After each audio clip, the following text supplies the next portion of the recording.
Muy buenos días, estudiantes. Seguimos con la clase de aminoglucósidos del módulo de antibióticos. En esta clase vamos a ver lo que son los aminoglucósidos, pero específicamente aquellos que más se usan en farmacia. Son las que están subrayadas. Tal vez tú digas, bueno, yo he visto las que no está, una de las que no está subrayadas, también las he visto en farmacia. Sí, pero no todas las tiene. En cambio, las que están subrayadas, te puedo asegurar que tienen la mayoría de farmacia. Así que bien, comencemos. En el caso de la amicacina, nos dice que es un aminoglucósido semisintético. Ya se explicó lo que era semisintético. Quiere decir que tiene una parte extraída de alguna planta o sustancia natural y otra parte es hecha en un laboratorio. ¿Okay? Esto quiere decir semisintético. En el caso de la amicacina, nos dice que es un derivado de la kanamicina con formulación exclusivamente parenteral. Parenteral quiere decir por vía intravenosa o vía intramuscular. Actúa mediante la interferencia de la síntesis proteica bacteriana, o sea, que impide que la bacteria cree más proteínas, y recordemos que estas proteínas que se producían en el ribosoma bacteriano ayudaba a que se forme la pared bacteriana o alguna otra sustancia que la bacteria necesite. Entonces, al interferir la micacina en esta síntesis proteica, la bacteria no va a tener que sintetizar y por ende va a tener que morir. El espectro antimicrobiana incluye a bacterias gram negativas y también algunas gram positivas. ¿Ok? De las gram negativas tenemos a las que son resistentes a la gentamicina y a la tobramicina. Y en gram positivas específicamente nos dice a los estafilococos. ¿Ok? También ayuda en el tratamiento de infecciones, déjame sacar el puntero, de infecciones graves producidas por microorganismos gram negativos, incluyendo la pseudomonas, la E. coli, la especie de Proteus, la Providencia, Klebsiella, Serratia, Enterobacter y Acinetobacter. ¿Ok? Todas estas bacterias, cuando causa ya gravedad en el cuerpo, el médico lo prescribe. Porque también hay otros medicamentos por vía oral, no necesariamente por vía parenteral. Nos dice que las infecciones graves que se producen pueden incluir endocarditis, sepsis e infecciones del tracto respiratorio y del sistema nervioso central. Quiere decir que esta amicacina me sirve también para todo esto de aquí. ¿Ok? Y recordemos que este tipo de medicamentos, el efecto contrario que tiene es causar daño a las vías urinarias. Así que por eso es su uso solo bajo prescripción médica. En el caso de la neomicina, tenemos que es un antibiótico usado para prevenir o tratar las infecciones de la piel provocadas por bacterias y no es eficaz contra las infecciones virales o provocadas por herpes. Por eso tenemos cierto tipo de medicamentos, en este caso un combinado que tiene neomicina y también comprimidos de neomicina. ¿Ok? O sea, este aquí son por vía oral y este aquí es una crema. Entonces, nos dice que también inhibe la síntesis proteica. Hasta aquí ya podemos darnos cuenta que los aminoglucósidos en sí atacan o impide la producción de proteínas por parte de las bacterias. Nos damos cuenta hasta el momento que estos aminoglucósidos, todos los que entran en el grupo o la familia de los aminoglucósidos, atacan de esta manera. También induce a las lecturas erróneas del ARN mensajero, incorporando aminoácidos incorrectos a la cadena peptídica en crecimiento. Es eficaz contra numerosos microorganismos gram negativos, E. coli, Salmonella, Shigella, Haemophilus, Neisseria, Vibrio, y gram positivos como el Staphylococcus aureus, el Corynebacterium, el Streptococcus, Bacillus y el Mycobacterium. En este caso recordemos que dice Streptococcus faecalis, muy diferente al Streptococcus que causa infección de las amígdalas, porque el faecalis es ya una bacteria que más predomina a nivel intestinal. Está contraindicada en casos de hipersensibilidad a la neomicina o también a otros aminoglucósidos, ya sea que te lo pongas como crema o si llegas a consumirlo vía oral. Así como en pacientes con insuficiencia renal, obstrucción intestinal, lesión del octavo par craneal y el uso de la neomicina con otros aminoglucósidos, o sea, cuando haces un combinado, incrementa el riesgo de ototoxicidad y nefrotoxicidad. ¿Ok? Entonces, aquí podemos ver, como le decía hace un momento, que el daño de estos aminoglucósidos, cuando no son dados de una manera correcta, causa específicamente daño a los riñones. La gentamicina, que es uno de los más usados en cuanto a cremas, nos dice que es un antibiótico de amplio espectro que actúa sobre bacterias gram negativas, en este caso aerobias, que como ya decíamos, aerobio quiere decir que necesita de oxígeno. ¿Ok? Aquí podemos ver las diferentes bacterias que este medicamento actúa. Y también nos dice que tiene una actividad muy limitada sobre Streptococcus. Así que, y también que carece de actividad sobre bacterias que no requieren oxígeno. Por ejemplo, en los famosos nacidos, ¿ok? Esas bolitas que no tienen una punta donde se acumula la infección, simplemente salen como una inflamación, por es un cúmulo de bacterias, que en este caso hay bacterias anaerobias. Nos dice que la gentamicina en ese lugar no tiene un buen efecto. ¿Ok? Los usos que el médico en este caso debe saber son que sirve para infección abdominal, piel y tejidos blandos, gastrointestinal, biliar, genitourinaria, ¿ok? Tanto complicadas como recidivantes, óseas y en quemaduras. Entonces, este paciente, mejor dicho, este auxiliar tiene que saber para qué sirve este medicamento cuando el paciente se lo llega a pedir a través de una receta.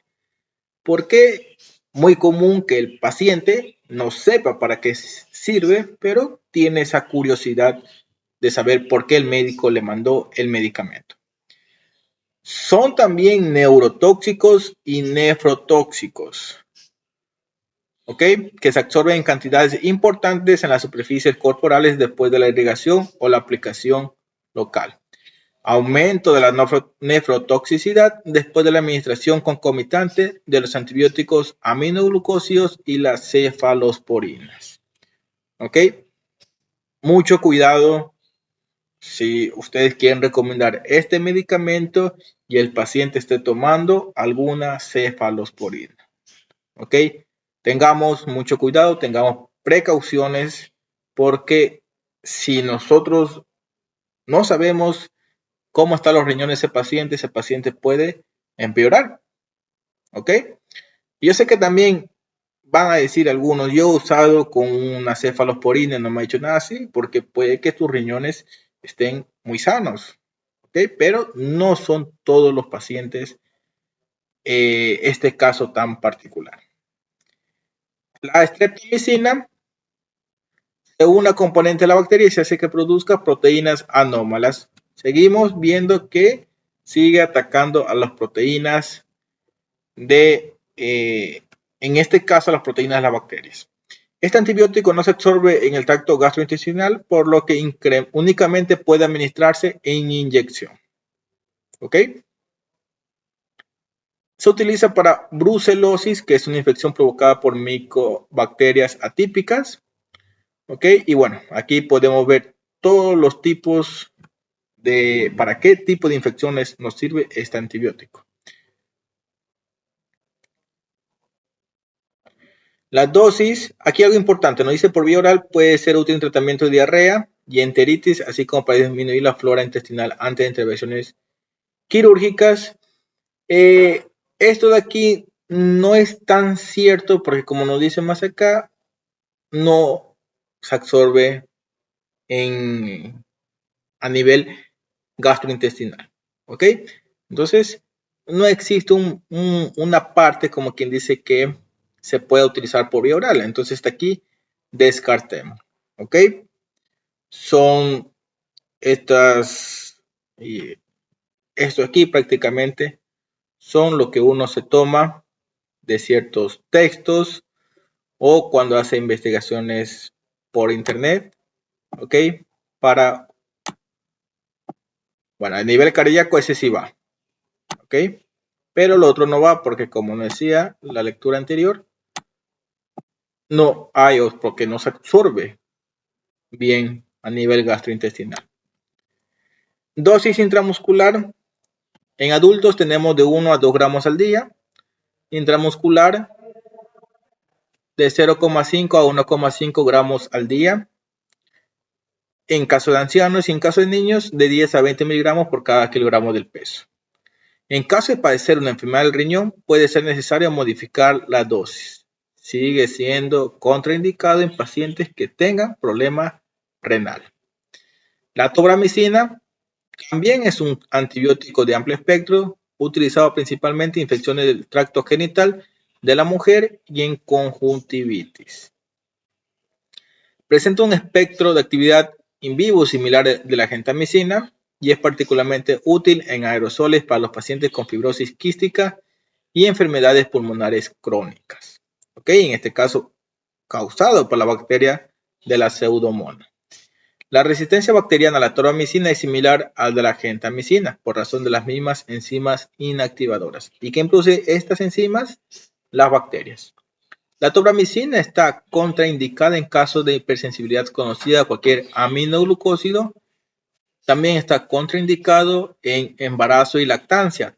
Todo aminoglucósido contraindicado en embarazo y lactancia. ¿Ok? Ahora seguimos con lo que son las rifamicinas. En el caso de las rifamicinas tenemos solo dos, rifabutina y rifampicina. La rifabutina ayuda a prevenir o detener la propagación de la enfermedad del complejo Mycobacterium avium, MAC, que es una infección bacteriana que puede causar síntomas graves en pacientes con la infección por el virus de inmunodeficiencia humana. ¿Okay? En este tipo de pacientes con VIH, muy útil este medicamento.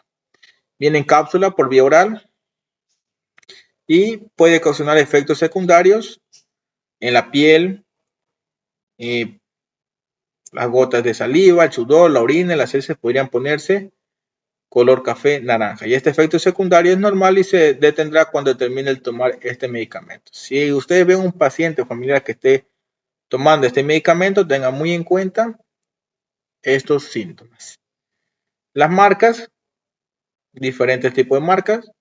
Esto es una marca comercial y aquí está el nombre químico o el nombre genérico. Rifampicina se usa con otros medicamentos para tratar tuberculosis.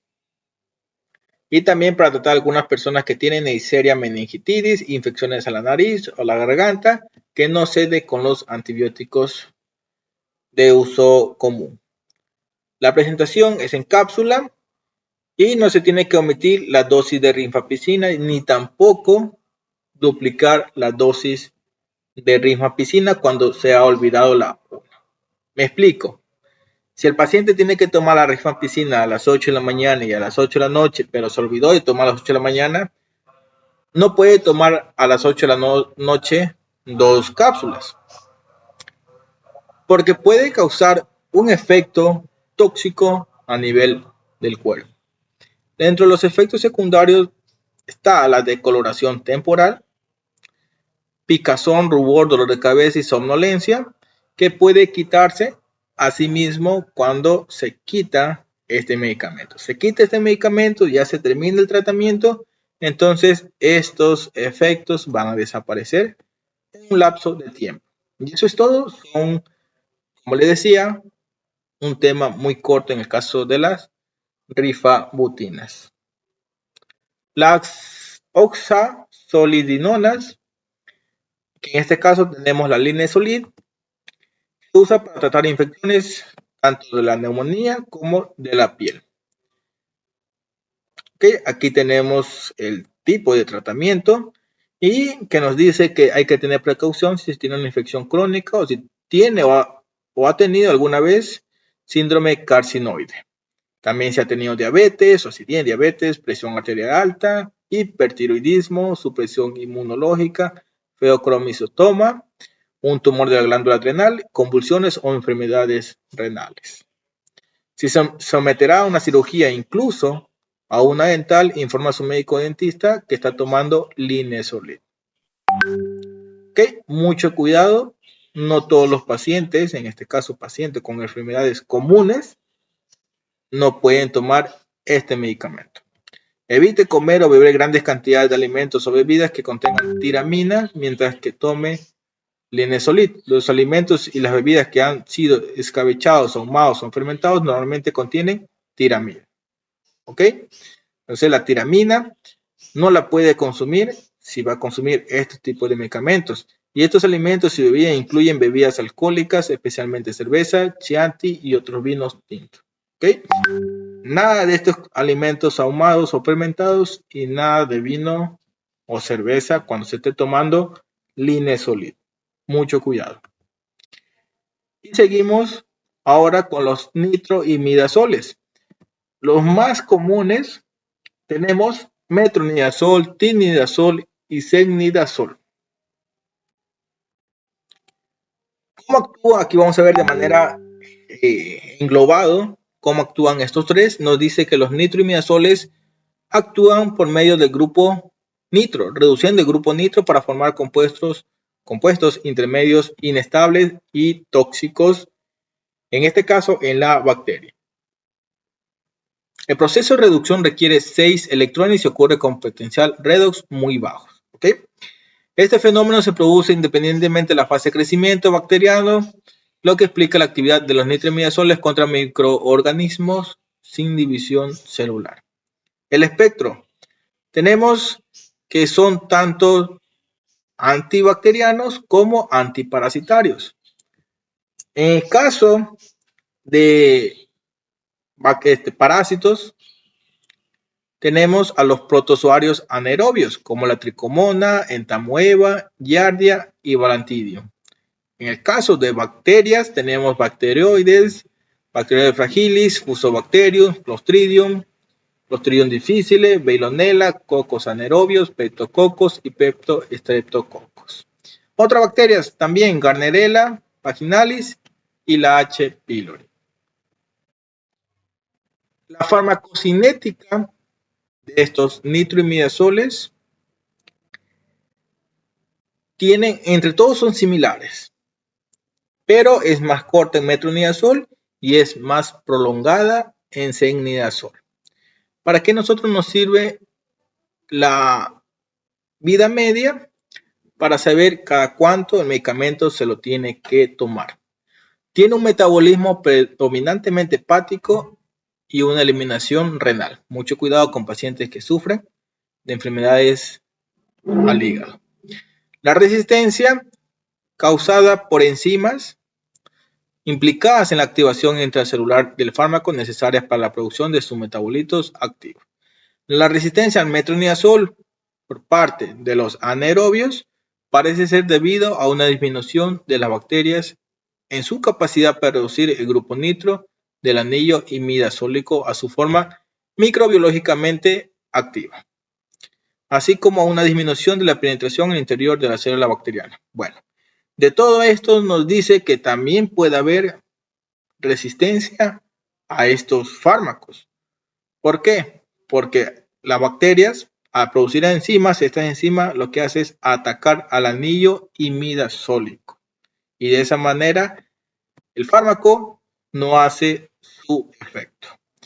Dentro de los efectos secundarios que me produce estos tipos de fármacos tenemos a nivel nervioso, o sea, del sistema nervioso, a nivel del sistema gastrointestinal, a nivel de la sangre y que puede producir cáncer.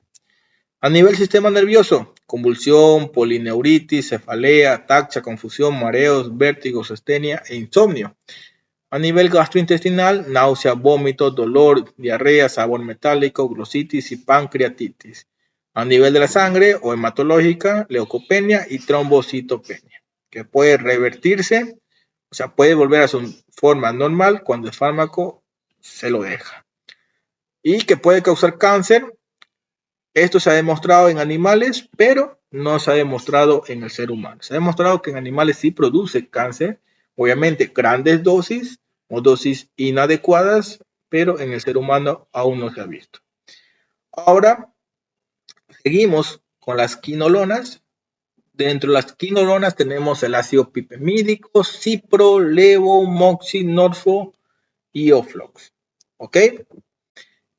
Estos medicamentos son los más usados en farmacia. Y acá vemos que también tienen generaciones, primera, segunda, tercera y cuarta generación. Como siempre digo, las generaciones quiere decir cuánto tiempo se ha demorado hacer un fármaco a otro. Por ejemplo, de la primera a la segunda generación, digamos, pongo un número al azar, se han demorado 10 años. De la segunda a la tercera generación, otros 10 años, y de la tercera a la cuarta generación, otros 10 años. Eso por poner números al azar. Pero de esa manera doy a entender cómo son los de primera, segunda, tercera y cuarta generación. No quiere decir que estos son los fármacos más fuertes que estos de aquí por ser los de primera generación. No, simplemente estos son los primeros que salieron, de ahí salieron los de estos de acá y de estos de acá y de ahí los de acá. ¿Ok?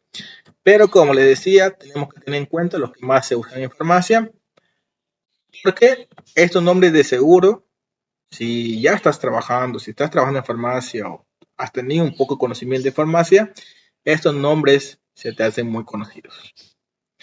Las quinolonas tienen un mecanismo de acción que inhibe la síntesis bacteriana del ADN. ¿Ok?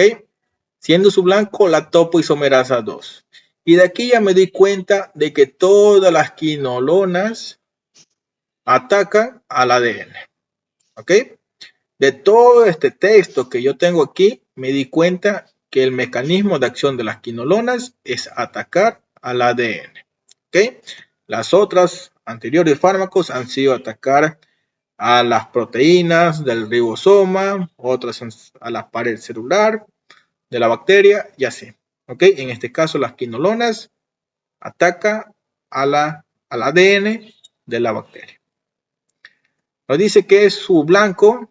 O sea, esto ya profundiza un poco más que su blanco es la topoisomerasa 2. Quiere decir que este fármaco específicamente ataca a la topoisomerasa 2. Pero para hacerlo de manera englobado, podemos decir que ataca al ADN. El espectro tiene un espectro, y aquí está dividido por generaciones, que tiene un espectro muy amplio y a la vez muy centrado. ¿Ok? Centrado en las bacterias más comunes que atacan al ser humano. Tenemos primera generación, tenemos segunda generación y acá tenemos tercera y cuarta generación. ¿Ok? Todas ellas nos dicen que ataca gran positivo, gran negativo, ya sea en mayor o menor medida. Farmacocinética y farmacodinamia nos dice que se absorbe en sangre, es rápido, su absorción en sangre. Su biodisponibilidad supera el 50% en todos los compuestos y algunos se acercan al 100%. Quiere decir que el norfloxacino es el más bajo en tener una biodisponibilidad en la sangre. Quiere decir que este fármaco va a estar disponible solo un 50% en la sangre, el otro 50% se desecha. Los demás, por ejemplo, el ciprofloxacino tiene un 70%, una biodisponibilidad muy alta, y el ofloxacino llega a tener en algunas ocasiones el 100%. Esto hace que la administración oral e intravenosa y los niveles en suero tras su administración sean parecidos a los que se alcanzan tras administración intravenosa, lo cual permite el tratamiento por vía oral y el rápido pase de la vía parenteral a la oral, cuando las condiciones del paciente lo permiten. Quiere decir que tanto por vía intravenosa como de manera oral, el fármaco va a estar en gran cantidad en el cuerpo. Y eso es muy bueno, porque si el paciente está desmayado, yo lo puedo dar por intravenosa. Pero si el paciente tiene una fobia a las inyecciones, yo no lo voy a inyectar, simplemente le doy el fármaco para que se lo tome por vía oral. Las concentraciones séricas más altas aparecen de 1 a 2 horas después de que el fármaco ha sido ingerido en ayunas, o en 2 horas si es que se lo administró con algún tipo de medicamento, de alimento. Los alimentos no reducen de manera sustancial la absorción de las quinolonas, pero sí pueden prolongar el tiempo en que se alcanza la concentración sérica máxima. ¿Ok? Esto por el proceso de digestión, que el alimento se queda más tiempo en el estómago y de ahí comienza a pasar. Son bien absorbidas, lo mismo por adultos sanos que por aquellos que están en estado crítico o por ancianos. Las interacciones, también existir interacciones, en este caso nos dice que la concentración sérica de las quinolonas puede disminuir 25 a un 90% cuando entre las 2 a 4 horas de administración oral se digieren productos que contienen sucralfato o sales de calcio, aluminio, magnesio, hierro o zinc, por lo que se hallan en antiácidos, suplementos nutricionales o suplementos minerales. En simples palabras, si tomo quinolona, un cipro, un norflox o un ofloxacino, yo no lo tengo que tomar con un antiácido. Yo tampoco lo puedo tomar con algún suplemento alimenticio o algún multivitamínico. Tengo que esperar 2 a 4 horas después de que yo tome el fármaco de las quinolonas para ingerir lo de acá. Específicamente nos esperamos unas 4 horas. ¿Ok? Porque si no puede disminuir bastante y no hacer ningún efecto este medicamento. La presencia de otro medicamento puede alterar el perfil sérico de las quinolonas. Tal es el caso de los bloqueadores de la H2, que retrasa la absorción, y la metoclopramida, que eleva precozmente los niveles máximos de cipro. ¿Ok? Quiere decir que si yo tomo este fármaco con ranitidina, puede que la absorción de la quinolona se alargue o se retrase más. En el caso de la metoclopramida, que es un medicamento en este caso sería para evitar el vómito o para los mareos, se va a hacer que si yo tomo la cipro con la metoclopramida, va a hacer que la ciprofloxacina se eleve rápidamente en sangre, y obviamente, como les digo siempre, puede que cause esa elevación rápida alguna interacción a nivel hepático. La eliminación del enoxacino se inhibe y aumenta sus niveles séricos si se administra junto con teofilina. ¿Ok? Algo similar ocurre si yo tomo cipro con cafeína, con café, porque puede causar toxicidad al sistema nervioso central. ¿Ok? Mucho cuidado si yo tomo una pastilla, un medicamento con café. Peor aún si yo tomo cipro con café. También me dice que las quinolonas incrementan el efecto anticoagulante de la warfarina y el riesgo de convulsiones y de estimulación del sistema nervioso central al usarse en conjunto con antiinflamatorios, así también para bajar la glucosa y con insulina. ¿Ok? Mucho cuidado de tomar estas quinolonas. Por ejemplo, si tiene una infección de la piel y pide en farmacia, mejor aún, si tiene infección de las vías urinarias y se toma ciprofloxacino con un ibuprofeno, puede causar convulsiones si este paciente es muy propenso a tener convulsiones. ¿Ok? Con ibuprofeno, con paracetamol, con naproxeno, hay que tener mucho cuidado de no mezclar estos medicamentos. Aquí la dosis, como siempre digo, la dosis es solo una referencia. De ahí es el médico quien envía realmente la dosis a través de la receta al paciente. Seguimos con las cefalosporinas. Asimismo tiene clasificación. Aquí algo muy importante son los que nos describe que tiene gran actividad frente a microorganismos gram negativos, ya que reduce también este medicamento a la actividad de los gram positivos, o sea, hace que los gram positivos no causen tanto daño y mejoran su comportamiento en relación al principal factor de la resistencia a las beta-lactamasas. Quiere decir que estos fármacos son mejores para los pacientes que tengan resistencia bacteriana. Ok, aquí también nos habla de primera, segunda, tercera y cuarta generación. Ok, todos nos dicen su actividad, para qué ataca. Ok, y aquí están las bacterias más comunes: estafilococo, enterococo. Ok, y aquí algo que es muy importante que yo puse es los medicamentos que más se usan en farmacia o más se venden. Cefalexina, cefazolina y cefadroxilo son los que más se venden o más están disponibles en farmacia. ¿Ok?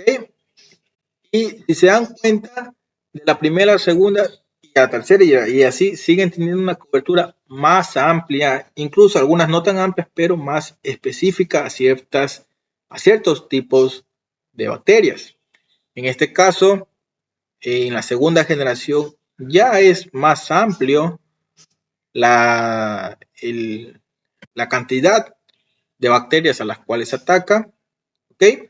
Y del pocotón de fármacos que nosotros vemos aquí, las más conocidas en farmacia o la que está siempre más disponible en farmacia es la cefuroxima. No quiere decir que los demás no estén, como siempre digo, pueden estar, pero no suelen tenerlas todas las farmacias. La tercera generación, como bien dice, son más eficaces. ¿Ok? Se comienzan a centrar más en ciertas bacterias y algo que importante que no lo he dicho desde el principio es su modo de atacar. Pero algo importante, por lo que no le dije, fue que estos fármacos de aquí son muy usados en pacientes que tienen resistencia bacteriana, aquellos pacientes que les ha gustado tomar medicamentos. Eso no quiere decir que estos medicamentos aquí los tomes porque supuestamente tú creas que esto no te va a causar resistencia, pero si la sigues tomando de mala manera, va a ser peor porque el tratamiento ya comienza a ser mucho más fármacos tomarlos en un solo día. ¿Okay? En este caso, tercera generación, tenemos los más usados en farmacia, lo que más están disponible en farmacia, como es la ceftriaxona, cefixime y ceftibuten. Algo importante que nos dice que no están indicados en la prevención quirúrgica de rutina. ¿Ok? Pacientes que están internados no suelen usar estos tipos de medicamentos. Cuarta generación, ¿okay?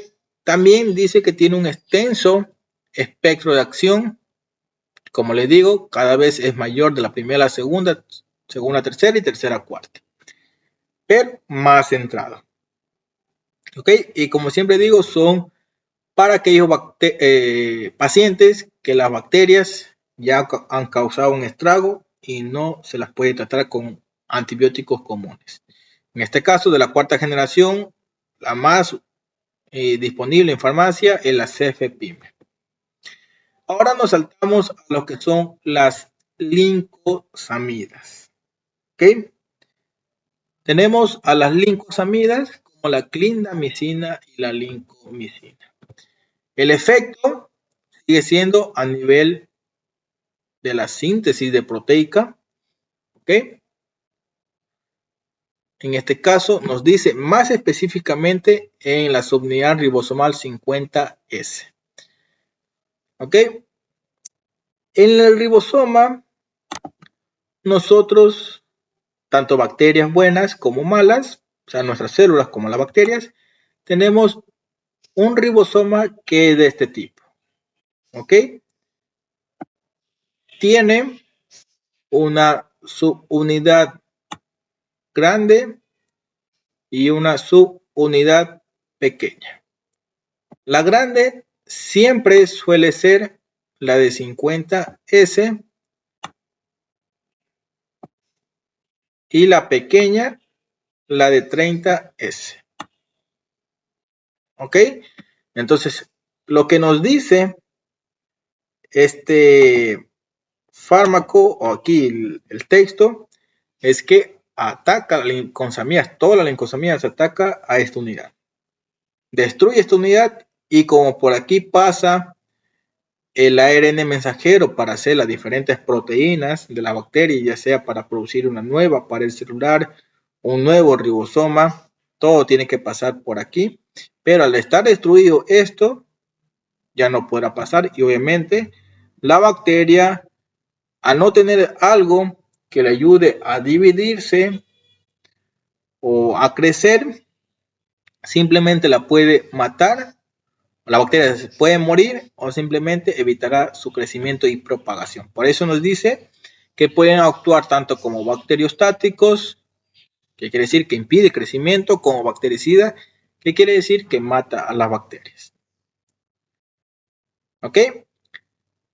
Este mecanismo es compartido por otros grupos de antibióticos como los fenicoles, en este caso la cloranfenicol, y macrólidos, eritro, claritro y acitromicina, por lo cual actúan como antagonistas, no debiendo ser usados concomitantemente. Quiere decir que no puedo usar una lincosamida y tomar eritromicina, o tomar claritromicina, o tomar acitromicina, o tomar cloranfenicol. ¿Ok?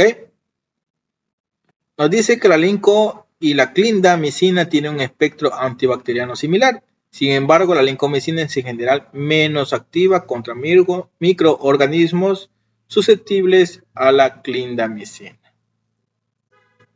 ¿Okay?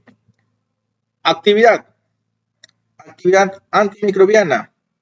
Tienen espectro antibacteriano semejante. En este se incluye bacterias gram negativas y gram positivas. Su actividad está dada principalmente por estreptococo alfa y beta hemolítico. Efecto secundario.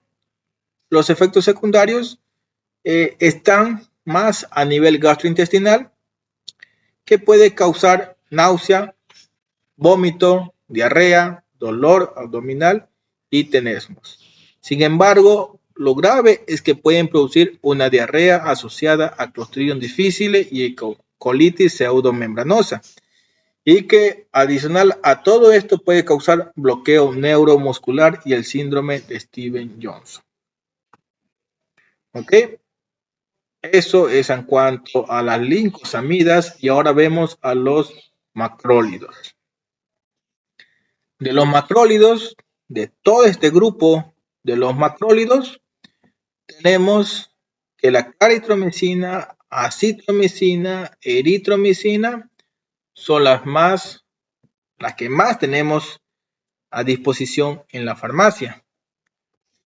Mecanismo de acción de estos fármacos: actúan inhibiendo la síntesis de proteína a la subunidad 50S del ribosoma. ¿Ok?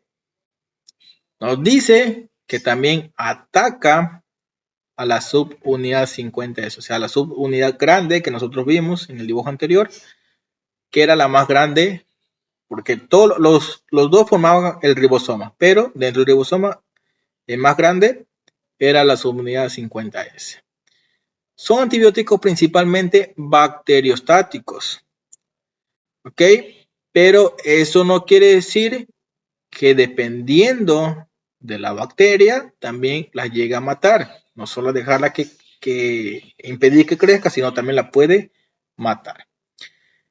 El primer macrólido, o sea, la eritromicina, posee actividad antibacteriana sobre la mayor parte de cocos gram positivos y algunos anaerobios y bacilos gram positivos. Su farmacocinética dice que tiene un elevado volumen de distribución y acumulación dentro de la célula. En la vía respiratoria puede ser 50 a 100 veces superior su concentración. La claritromicina presenta actividad Clamidia, Legionella, Mycoplasma, Mycobacterium y Helicobacter. Y a diferencia de la eritromicina, la citromicina presenta actividad frente a la mayoría de los gérmenes gram negativos, incluyendo aerobios como el Haemophilus, la Moraxella y la Neisseria. Además, los macrólidos presentan una actividad antiinflamatoria e inmunomoduladora, mostrada in vivo, in vitro, en modelos animales y humanos y en diferentes situaciones clínicas. Estas propiedades les confieren a los macrólidos un papel diferente a las clásicas utilizadas como antibióticos y nuevas posibilidades terapéuticas. Y entre los fármacos más usados, que tenemos mayor disponibilidad en farmacia, está la acitromicina, eritromicina y la claritromicina. Bien, ya estamos entrando en la recta final, así que no se desesperen. Continuamos con las sulfamidas. Dentro de las sulfamidas tenemos la sulfadiazina y la sulfametoxazol más trimetoprim. La sulfamida es un bacteriostático.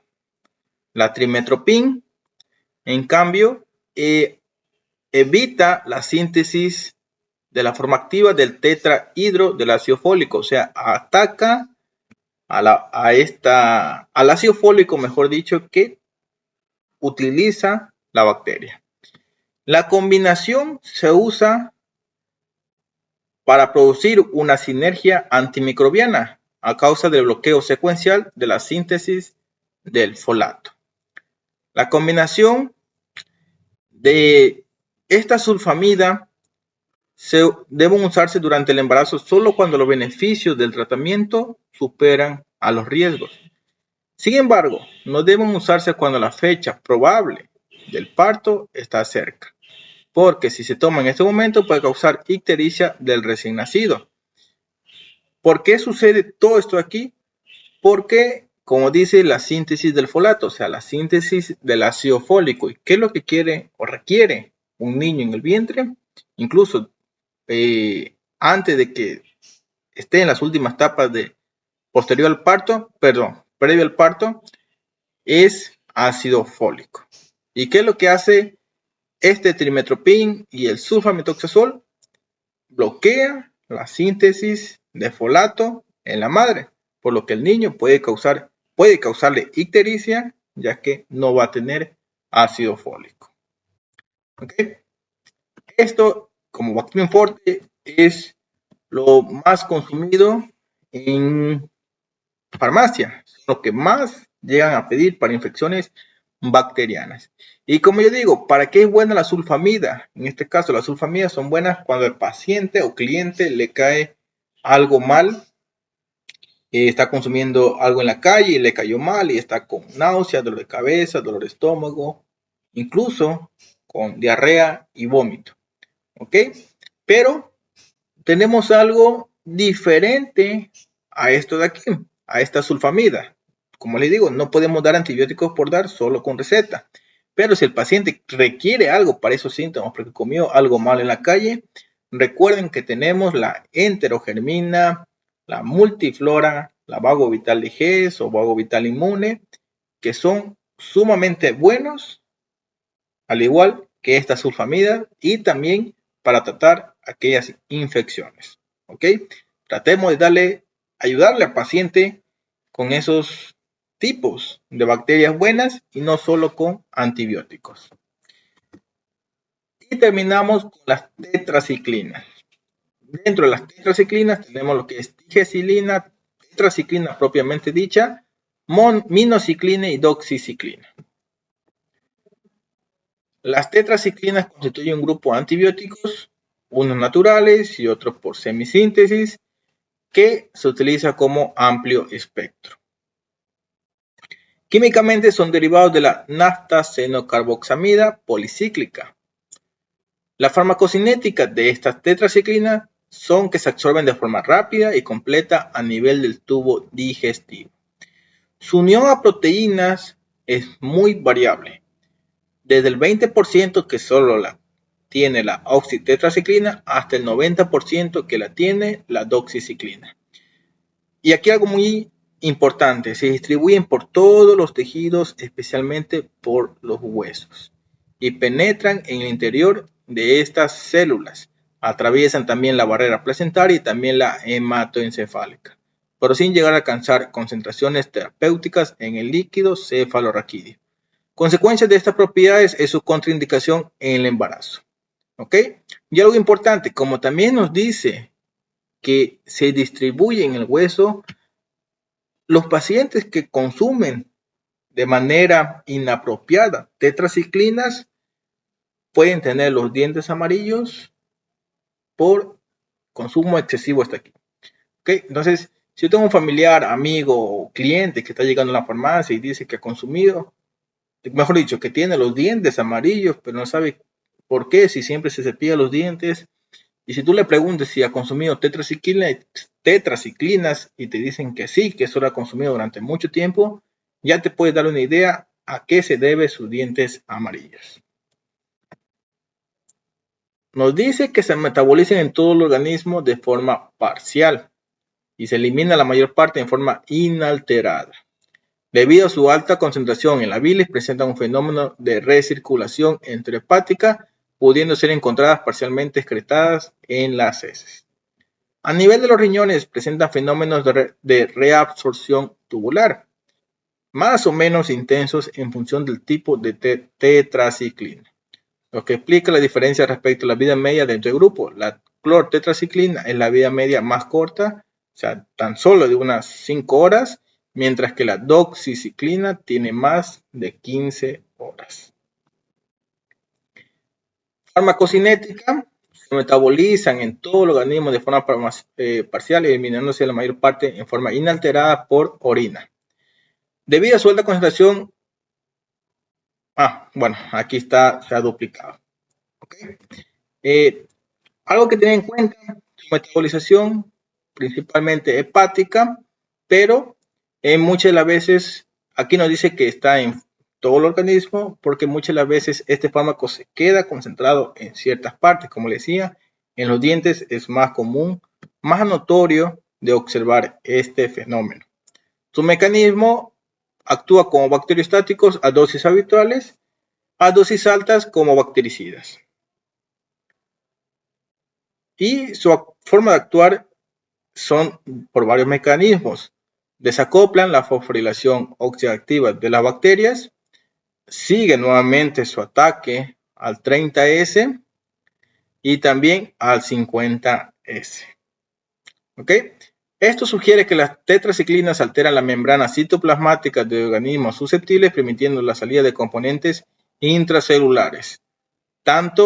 Esto puede ocurrir tanto en las bacterias como en nuestras propias células que están muy débiles. Su resistencia son de aparición lenta, aunque mucho más rápida si se utiliza por vía tópica. Entre los mecanismos bacterianos implicados se encuentra el bombeo activo del antibiótico al exterior. Cualquiera de estos genes pueden estar presentes en un plásmido, lo que explica la resistencia a reticencia a usar las tetraciclinas en el ámbito hospitalario para evitar la aparición de resistencias simultáneas. Indicaciones: gram positivas, gram negativas, infecciones de la piel, urogenitales, gastrointestinales y respiratorias. Un ámbito muy grande de las tetraciclinas, pero siempre y cuando a consumirlo solo bajo receta. ¿Ok? También es muy común que las tetraciclinas se la den a los animales para tratar infecciones. ¿Ok? Y esa ha sido toda la clase de antibióticos, una clase larguita, una clase que se ha extendido un poco, pero que espero que haya quedado claro. Si te gustó el video, no te olvides de darle like, de suscribirte y de comentar qué parte se te hizo más interesante o si no te quedó algo muy claro acerca de esta clase.